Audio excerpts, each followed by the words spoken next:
ముఖ్యమంత్రిగా నటించిన నటుల్లో మహేష్ బాబు ఒకరు.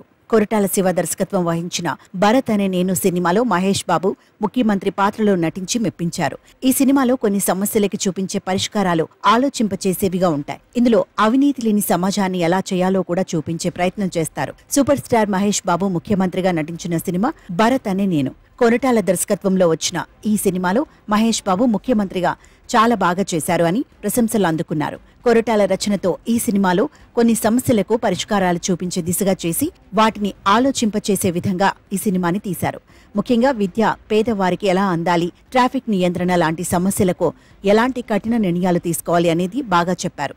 ఇంకా ఈ సినిమా నేపథ్యానికి వస్తే తన తండ్రి ముఖ్యమంత్రిగా చేసి చనిపోతే ఆక్స్ఫోర్డ్ విశ్వవిద్యాలయంలో చదువుకుంటున్న భరత్ రామ్ని ఇండియా పిలిపించి ముఖ్యమంత్రిని చేస్తాడు తన తండ్రికి గురువైన వరద.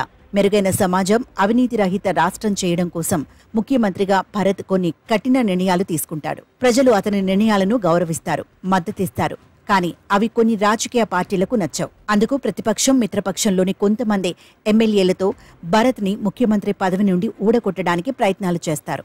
ఈ పోరాటంలో అతను ఏమి చేశాడో, ఎటువంటి సంఘటనలను ఎదుర్కొన్నాడు అనేది భరత్ అను నేను సినిమా. చివరికి అతను ప్రజలకి చేసిన వాగ్దానాలను ఎలా అమలుపరచగలిగాడు అనేది కూడా చూపిస్తారు. ఈ సినిమా మహేష్ బాబు కెరియర్లో ఒక విజయవంతమైన సినిమాగా చెప్పొచ్చు. దర్శకుడు కొరటాల శివ మంచి రచయిత కూడా. ఈ సినిమాలో తన పదునైన మాటలతో తన రచనా బలాన్ని చూపించాడు. ఇందులో చాలా మాటలు ఆలోచింపచేసేవిగా ఉంటాయి.